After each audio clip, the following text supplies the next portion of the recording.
फिकर फिर क्या करना, क्या करना फिकर फिर क्या करना।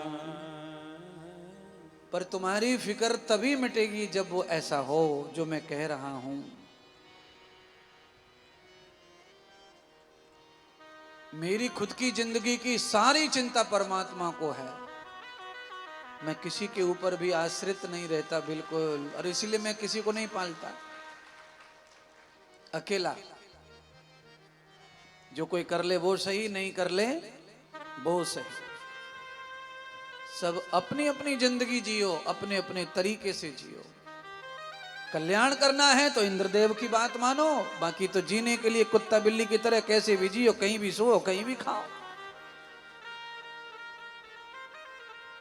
कल्याण स्वतंत्र जीवन में नहीं होगा, कल्याण परतंत्र होकर ही होगा।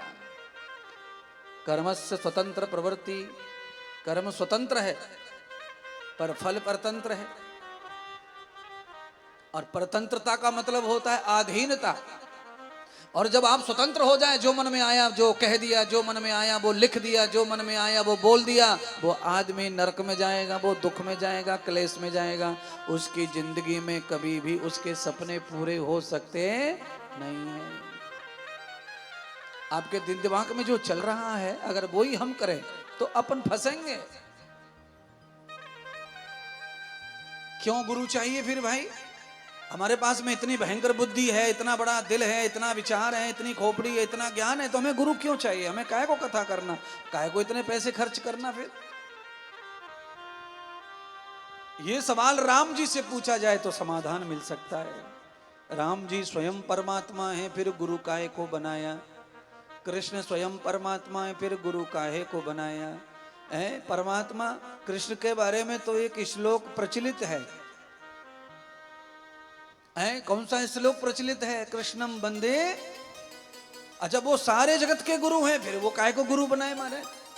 अरे महाराज, गुरु बनाने का मतलब सीधा है कि ये जो हमारी बुद्धि, जो हमारे पास दिमाग है, ये दिमाग नाश खेत है, और जो गुरु के पास में दिमाग है वो हमारे अविनाश के लिए है, हमारे विनाश को रोकने के लिए है।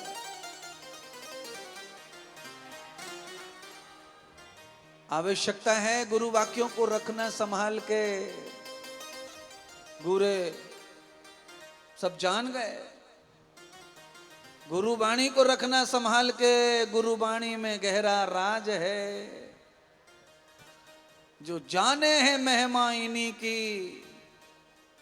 गुरु की महिमा जो जान जाता है ना, वो फिक्र से मुक्त हो जाता है। उसे कोई फिक्र नहीं है संसार में फिर किसी तरह की। उसका तो सब हाल चाल ढाल चाल गुरु के पास है। और जो अपनी पॉलिसी से जीवन जीते हैं और झूठ मूठ को गुरु के पास रहते हैं और जीते अपनी पॉलिसी से है, उनका नाश होगा, नरक में जाएंगे सीधे। अब आप सोच रहे होंगे नरक कहाँ? नरक माने टेंटे टेंटे कह कह कह कह पे पे पे पे, ये नरक ही है। नरक माने कुछ नहीं होता है। नरक माने हर समय टेंटे टेंटे, फ्री का खाना, फ्री का सोना, लेना न देना, फिर भी टेंशन में रहना, ये नरक है।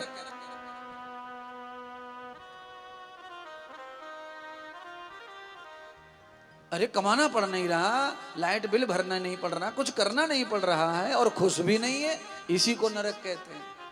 अच्छा, दुख कहां से आया? दुख भी कुछ नहीं है, बस दुख वही है, मन के विचारों का दुख है। इसका उसका, उसका इसका, इसका उसका, इनका देखना, इनका चलना, इनका बोलना पसंद नहीं आ रहा, हम दुखी हो रहे हैं। अपने आप ही मरे जा रहे, नरक भोग रहे हैं। अरे दूसरे की खुशी खुश खुश हो जाओ न, चिड़चिड़ क्यों रहे, परेशान क्यों हो रहे?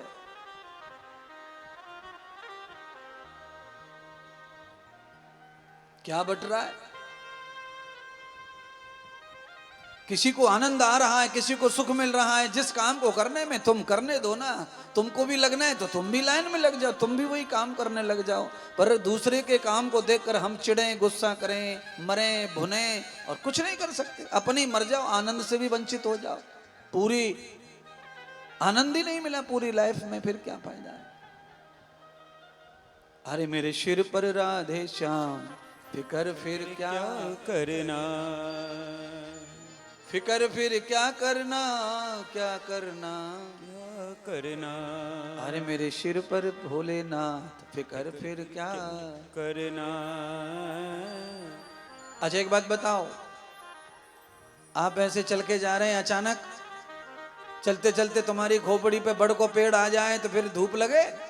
ना, जैसे अचानक बड़ के पेड़ आने से धूप नहीं लगती है, ऐसे ही गुरु का हाथ आने से किसी प्रकार का दुख नहीं लगता है महाराज। यही तो सीखना है? बड़ा जल्दी समझ में आया बड़ को पेड़, क्योंकि भुक्त भोगी है। जब धूप सताती है तो छाया ढूंढते हैं, और छाया ढूंढते ही शांति मिलती है। इसीलिए महात्मा संत की छाया, भगवान की छाया में आकर के आदमी विचलित बेचैन नहीं रहता। और उनकी छत्र छाया में आके भी विचलित और बेचैन है तो मतलब बीमार है। फिर बीमार आदमी को बड़ कुछ नहीं करता, क्योंकि सिर दुख रहा हो किसी का तो उसे एसी में लिटाओ, चाहे पंखा में लिटाओ, चाहे बिना पंखा के लिटाओ, वो तो बराबर परेशान है। तो अंदर से जो पापी है, अंदर से जो बीमार है, उसको तो छाया वाया का कोई प्रभाव नहीं पड़ता है। और जो पुण्यात्मा है उनको छाया का बड़ा प्रभाव पड़ता है। अगर छाया का प्रभाव न पड़ता तो किसान धूप में जलते जलते पेड़ के नीचे ना आता खेत में।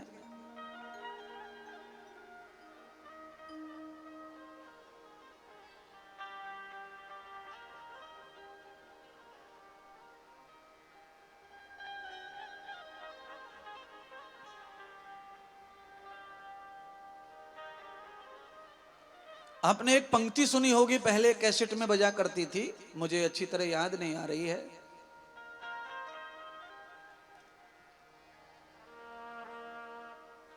सूरज में तपते हुए तन को मिल जाए तरवर की छाया, ऐसा ही सुख मुझको, ऐसा ही सुख मुझको मिला है जब से शरण तेरी आया।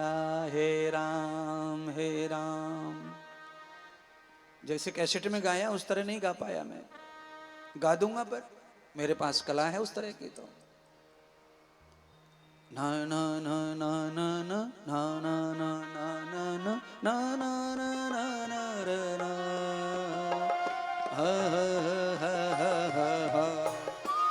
आ गया, इंद्रदेव महाराज की कला है।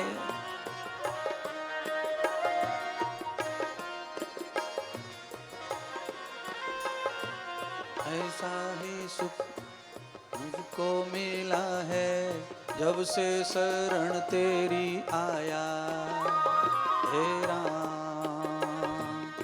राम, हे राम, हे राम, हे राम, हे राम।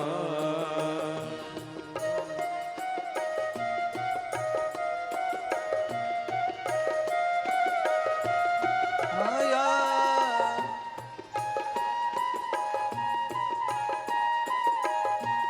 जब से शरण तेरी,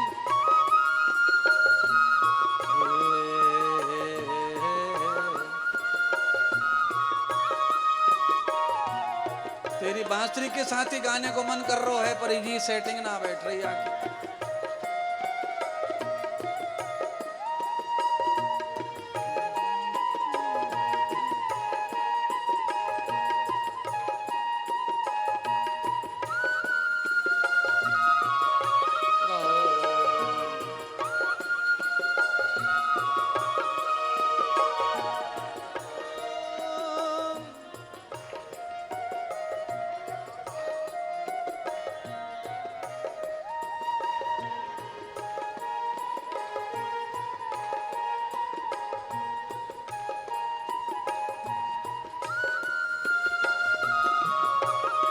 बहुत बढ़िया, बहुत बढ़िया, यही है।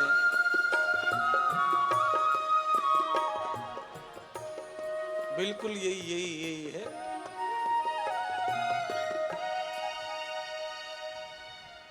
ये ऊपर जाने ही नहीं देता।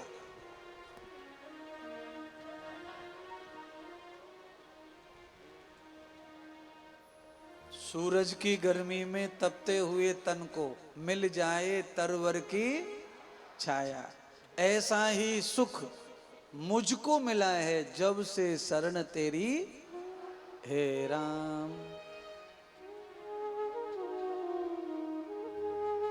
सेम टू सेम महात्मा इंद्रदेव ने देखो बता रहा था व्याख्यान, वैसे ही पंक्ति याद आ गई भगवान की। छाया में आने से सेम फल है, गर्मी में तपते हुए तन को बगीचे में आनंद प्राप्त हो जाता है, वैसे ही दुख दर्द पीड़ा में रोते हुए बिलखते हुए आदमी को संत महात्मा भगवान की शरणागति में आनंद प्राप्त हो जाता है। बहुत बड़े बड़े लाभ मिलते महाराज संत महात्माओं गुरुओं के चरणों में, और उन लाभों को जो ले रहे हैं वही बता सकते हैं क्या क्या आनंद प्राप्त है। विलक्षितम न वेदितम सर्वः, पर कलयुगी प्राणी के लिए केवल व्याख्यान ही सुना सकते हैं, उनको आचरणवान नहीं बना सकते। कलयुग में ये बदकिस्मती है कि कलयुग में प्राणी आचरण कम धारण करता है और वाचालता को ज्यादा धारण करता है, तर्क।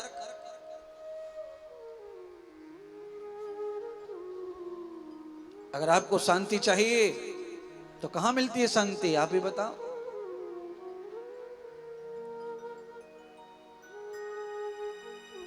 ज्यादा से ज्यादा देर आप कहां बैठ सकते हैं प्रसन्न होकर, आनंदित होकर, बिना कुछ प्राप्त किए।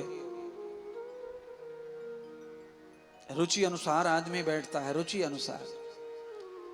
कई लोगों की रुचि मुझ में है स्पेशल, वो मेरे सामने 10 घंटे 20 घंटे भी बैठ सकते बिना खाए बिना पिए, उनको कुछ नहीं चाहिए दुनिया, और सबसे ज्यादा आनंद उनको उसी में है। और कुछ लोगों की रुचि और अलग है, उनको मेरे पास बैठना बोर लग सकता है, कथा में बैठना बोर लग सकता है, उनकी रुचि अलग है। उनके हाथ में मोबाइल दे दो, उनकी जैसी कुछ चीजें चला दो मोबाइल में, दुनिया मर जा, पापा मर जा, मम्मी मर जा, सब मर जा। रुचि के हिसाब से आनंद प्राप्त होता है। पर आनंद दो प्रकार का है, एक आनंद है क्षणिक और एक शाश्वत आनंद है। संत महात्मा के पास में बैठकर शाश्वत आनंद मिलता है, मोबाइल में मनपसंद चीजें देखने के बाद में क्षणिक आनंद प्राप्त होता है। आधार आनंदम न प्रवर्ति युक्ताम। क्षणिक आनंद किसको कहते हैं सुनिए, क्षणिक आनंद। क्षणिक आनंद कहते हैं जैसे आप पानी पूरी खा रहे हैं, चटपटा खा रहे हैं, आपने एक जलजीरे का ले लिया, एक पुदीने का पानी का पकौड़ी खा ली, एक ये पकौड़ा खा लिया, 3-4 प्रकार का पानी आपने ऐसे खाया। तो पहले जो खाया था एक आधा मिनट पहले, जैसे ही आपके मुंह में पुदीने वाला पानी गया, उसने जलजीरे की ऐसी तैसी कर दी, खत्म। अब खाली पुदीने पुदीना मुंह में घुस रहा है। और पुदीने वाला जैसे आपने खा के गटक पेट में डाला, आपने दूसरी पानी पूरी को रखा, कोई और फ्लेवर्स होगा उसमें, उसने उसको मार दिया। और बाद में आपने फिर रसगुल्ला खा लिया, छेना खा लिया, तो उसने सब पे पानी फेर दिया। और उसके बाद आपने 1 गिलास पानी भर के पी लिया, तो बचा कुचा भी पानी, पानी से पानी, सब स्वाद पे पानी फिर गया। इसको कहते हैं क्षणिक सुख, क्षणिक आनंद। आनंद तो मिलता है पर थोड़ा, ये क्षणिक आनंद है। और शाश्वत आनंद अनंत काल तक जिसका मरण ही ना हो, वो शाश्वत आनंद है। उस आनंद को पाने के लिए गुरु चाहिए, महात्मा चाहिए, और उनका नजदीक सत्संग चाहिए, उनका दोस्ताना चाहिए, उनके साथ मैत्रीय चाहिए। सारे गुणों से ऊपर होती है मित्रता। रजगुण तमगुण सतगुण, ये 3 गुणों से ऊपर है मित्रता है। रजोगुण तमोगुण सतोगुण में दोस्ती हो जाए तो ब्लास्ट होगा, बम विस्फोट हो सकता है, दोस्ती बिगड़ सकती है, काम बिगड़ सकते हैं, इच्छाएं जाग सकती हैं अनेक प्रकार के। पर रजगुण तमगुण सतगुण, ये 3 गुणों को भी चढ़ जाओगे ऊपर तुम, तब जाके मित्रता प्रारंभ होती है। इतना पवित्र रिश्ता है मित्रता का। ये रजोगुणी की नहीं चलती मित्रता, सतोगुणी से भी नहीं काम चलेगा। सतोगुणी दोनों प्यारे तो रहेंगे, हंसते मिलते रहेंगे, पर मन में कुछ कुछ और चलता रहेगा। बृहत ज्ञानम बृहत सर्वम जातम बृहत इदन्न ममः, यानी कि ये मंत्र कह रहा है कि कुछ नहीं है मेरा, कुछ नहीं है मेरा, कुछ नहीं है मेरा, तब मित्रता चलेगी। मित्रता नहीं टूटी मरते समय तक। कौन है वो जिनकी मित्रता नहीं टूटी मरते समय तक? कृष्ण और उद्धव। उद्धव और हाँ, उद्धव और कृष्ण की मित्रता मृत्यु पर्यंत नहीं टूटी। दोनों ने कुरुक्षेत्र में ही शरीर छोड़ा। उद्धव जी को विदा कर दिया, 24 गुरुओं का ज्ञान देके भगवान ने उद्धार कर दिया, और उद्धार करके अपने मित्र का परमात्मा भी चले गए, दुनिया से विदा होकर वैकुंठ पहुंच गए। उद्धव और कृष्ण की मित्रता कभी नहीं खत्म हुई। क्यों नहीं खत्म हुई? क्योंकि उद्धव को कृष्ण से कुछ नहीं चाहिए था, और कृष्ण को भी उद्धव से कुछ नहीं चाहिए था। जहां पर डिमांड खत्म हो जाती है, वहां से मित्रता शुरू होती है। और हमारी दोस्ती किस बात की है? और काय बात को दोस्त है तू यार? बता, काम ही ना आया कछु, काम ही ना आया कछु, तेरी ऐसी तैसी कर दे। काम आने के लिए मित्र होता है। मित्रता में तो भाई सब चीज है। मित्र तो वही है जो तुम में खोया हुआ है, और मित्र वही है जिसमें तुम खोए हुए हो। बीच में कुछ है ही ना, है? जिनमें तुम खोए हो वो तुम में खोया है, वो मित्र है। भगवान कितने महान हैं, पत्नियों को छोड़ के आ जाते उद्धव के पास सोने के लिए। बोलो कितनी महानता। इतने बड़े भगवान कृष्ण उद्धव के पास सोने के लिए आ जाते, छोड़ छाड़ के सब। और क्या बतराते? उद्धव के पास आकर क्या बतराते? द्वारका में यहां की बात बतराते, गोकुल की है, गोकुल की बात बतराते।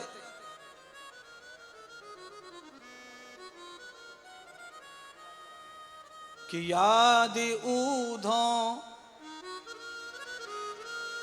कि याद ऊधों आने लगे रे, खेल जमुना तीर के, खेल जमुना तीर के, खेल जमुना तीर के, याद ऊधों आने लगे रे।